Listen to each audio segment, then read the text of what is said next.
right after I graduated the academy, I was put on traffic post. It is part of the job and it is an important post, but it's not what I went through the academy for. Here in Southern, today's my first day working inside the facility. I'll be working with the level 2s. I want to be able to prove to not only the other officers, but to myself. Man, what's up, everybody? Much love to the BLC. You tuned in to Big Lance off the yard, man. Morning motivation time. Off work, got to go to the doctor down in Fredericksburg today, man. So, got to make that shit up Saturday. So, I put the clip in. Hopefully, my little software should have worked. Let me do it. I've been having issues with it. But I've been really watching this rookie year shit out in New Mexico, right? And one thing I like to touch on is when these women come into these prisons, man, thinking that, they got to be extra as fuck. You know what I'm saying? They got to be completely all the time, hard ass, da-da-da-da-da. And one of these segments I saw, the chick, man, that's what she was doing. She was up in this level 5, level 6 institution or some shit and wasn't giving the dudes cleaning shit, in the shower, so they walk around the fucking staff, catching mercy and shit, just being a complete bitch, talking about rules and regulations. And got pissed off at the fucking other CEO because he was like, look, man, that shit pick and choose your battles, man. You know what I mean? Like, you ain't got to be like a fucking bitch all the time, So she got mad, thought dude was undermining her. And you see that shit a lot in the system where these women will come in there and think they got to flex and they don't have to flex. They get along a lot better if they just, go with the flow. But what was funny is her and the dude are escorting this cat and they get like in back, I guess in some corridor, and dude turns around and starts assaulting both of them. And you can hear it in her voice, and she even says it. She calls, I guess, the code or whatever it is out there. And she's like, yeah, we have a 1098 or whatever, man. And she starts, like, her voice is quivering. She's like, I'm so scared. I'm so scared. And I was like, oh, where's all that hard-ass talk you was doing a minute ago?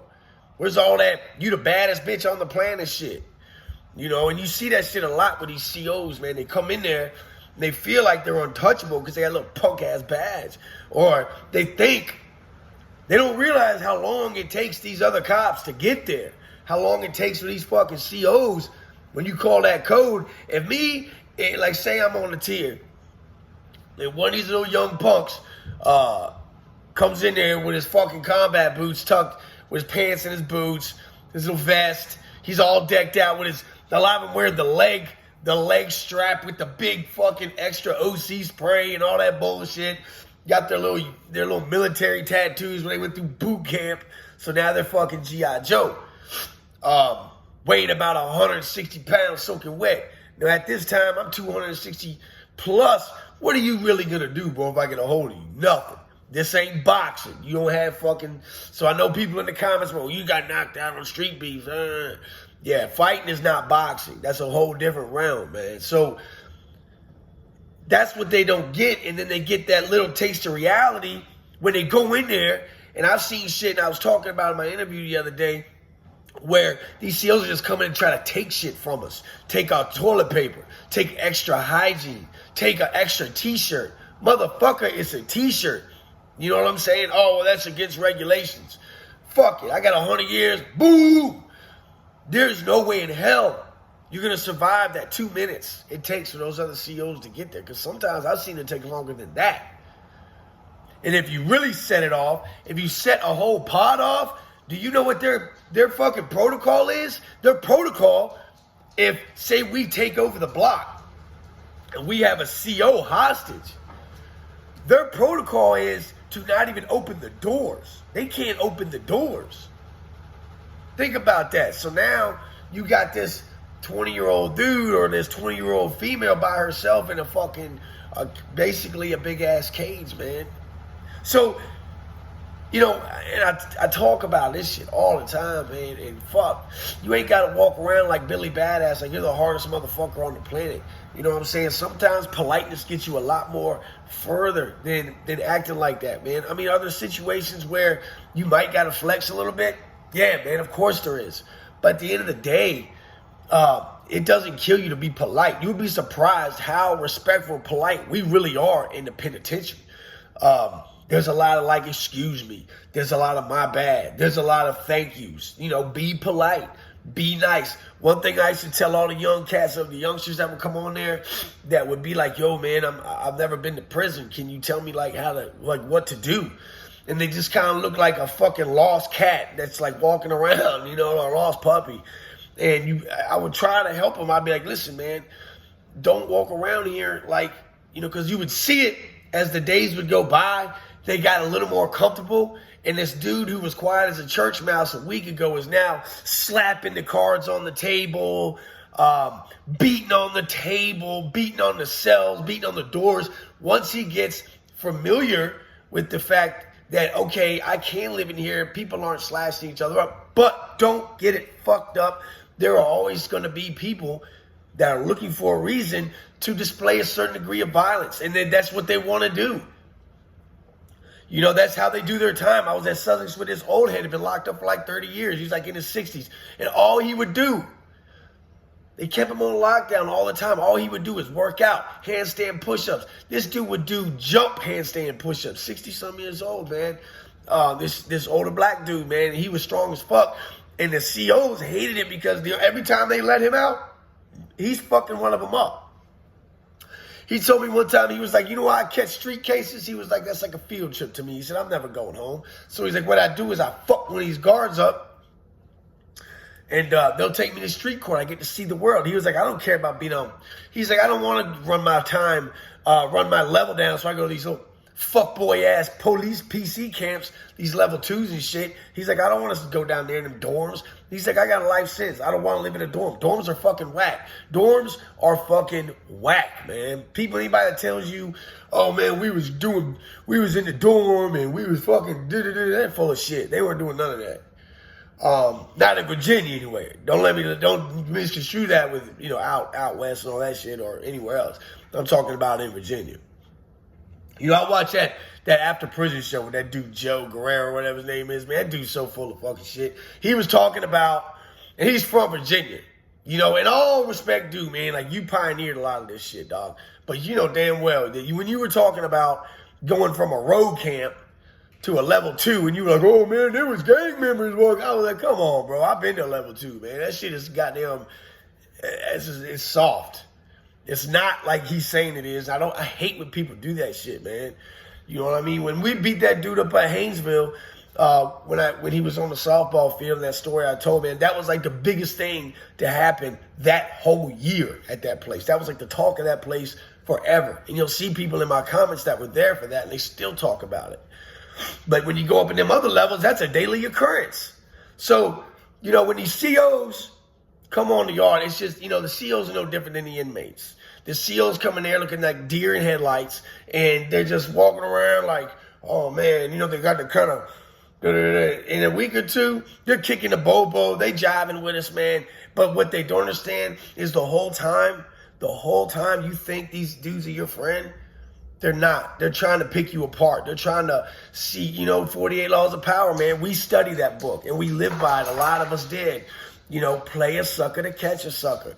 That's what it is, man. You know, we're acting like, hey, what's up, bro? You know, because a lot of these dudes are goofy. These guys that come get these CO jobs are usually people that got picked on in school, and they feel like they're gonna get a little get back, or they're just like them little internet guys, little trolls that sit at home on the computer. Then they go work their little CO job. They're fat. They're out of shape. They're weak as water, and you see it get exposed every fucking time, dude. Now, if they come in and they're cool and show respect, they'll be okay. But when they come in there trying to act like fucking Rambo, you know what time it is, man. You're going to get that wig split. And as far as the females coming in, it's going to be the same route. Half of them end up fucking pregnant by one of us. And, you know, you have the other ones that are just, they get sour because females are emotional. So they can't take the constant abuse. They can't take the constant ridicule of how they look. We'll tell them they stink. We'll tell them they fucking look crazy. We'll tell them their hair's fucked up. Like, and I don't know if it's just because their femininity will, just kind of kick in and come into play, but they start to get real ratchet. They're going to get ratchet, and they're going to get sour, and they're going to get resentful, and they're going to be rude, mean, and ugly, man. And that's just how it turns out, dude. You know what I mean? It's fucked up, but that's the truth. That's the way it happens. Not all the time, but like 85% of the time, that's what happens. And, I feel like, honestly, man, they shouldn't have women CEOs. I feel like the women CEOs are more of a problem than anything. You know what I mean? You want to have them work up front or something like that? Or, well, let me take that back. Like, on certain levels. I feel like it's kind of fucked up to flaunt these women around these guys that are never going home on these higher levels, man. I feel like that's kind of fucked up. At the end of the day, though, man, they're the ones bringing half the shit in, so who cares? You know what I'm saying? People can say I'm trying to put people on game and I'm a rat and all that, but that's not true. I mean, I'm not saying anything they don't already fucking know. I'm not specifically stating individuals. I'm not specifically pointing anybody out. And I feel like it's honestly asinine that I have to fucking validate everything I say, because these people get in these comments and they're like, oh, man, you put people on game, man. And it's like a motherfucker that's never been to prison. A motherfucker's never done time in county jail. Like, stop using our lingo, bro. Okay? Stop playing keyboard fucking gangster. It's so gay. It's so whack, dude. Just stop doing it. So, anyway, that's a little piece I was on today, man. I was watching that show the last couple of days, and I was kind of like, man, it's funny to watch the whole transition from coming in, as one person and becoming another person over weeks and time, man. It's weird to watch how personalities work and the human traits just kind of come out to play, man, because your person can't hide themselves for so long. That's why we say fucking prison rules are in effect, man, because be yourself at all times. Don't try to portray something you're not. You know what I'm saying? And, there was an individual in the comments the other day that was talking about me getting in street beefs and all that shit. And he was like, yeah, Big Lance just acting like somebody he ain't. Da-da-da-da. What do you mean acting like somebody I ain't, bro? I do that shit all the time. You know what I mean? I like to box. I like to fight, man. I like doing that stuff. And the reason I do it on those platforms is because I enjoy testing myself. I enjoy the sport. And I would rather do it in a cage or a ring or in a gym than fucking out here in the streets where it can get me in trouble. So, I mean, I just don't understand where that thought process came from. And, I know a lot of people just talk out their ass to try to get a reaction, and that's cool, man. You know what I mean? I try to be as humble as I possibly can. And, it doesn't always work out my way, but hey, sometimes it does. And, I'm just going to keep using that purpose, drive, and discipline to better myself. Fuck everybody else and what they think. You know what I mean? And that's how we got to be. Like I watched that Big Sid shit the other day and that Dan Myers shit. Y'all check that. It's funny as hell where he's doing all like the little impressions of us. You know what I mean? He's got he draws like shit on his face. That shit's hilarious to me. It doesn't make me mad. It doesn't upset me. Why is that going to upset me? You know what I mean? It's funny. He sounds just like I do. He even got the fan in the background. So, and if you can't laugh at yourself, if you can't sit back and laugh at the shit that you do and how, then you need to lighten up a little bit, man. Because life is too short to walk around angry and pissed off at everything anybody says, man. You know what I mean? Brush that shit off. People are going to talk about you. They're going to say bad shit about you. That's a fact. You know what I mean? Just let that shit roll off, man. Much love to the BLC. You know what I mean? CBC Country Boy Cartel, man. You know what time it is. Everybody, man, check out the merch. I know I don't really talk about it too much. I'm trying to get them to fucking drop them prices. I don't know why it's so expensive. I wish I could. I'm trying to find somebody else to actually do them because it's way too much. So, but check it out anyway. There's some fire shit on there, man. I like the t-shirts. The leggings are dope. That number is my state number. Thought that'd be cool. So anybody that's new to the channel, 1130853 was my last state number. I've had two. My original one was 263161. That's an old Virginia number right there. That was 97. That's crazy.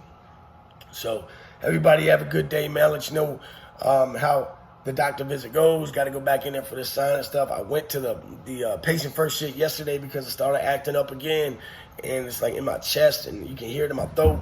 I'm really going through something, man. The doctor doesn't understand what it is. He's like, bro, it's like my thing is I think I got something from the vents in the penitentiary, man. That's what I think, because it's been since I've been in there. But I'll keep you updated, man. I can talk to y'all to death. Have a good morning, man. And make sure you keep striving. Stay sucker free, man. Stay up and stay out.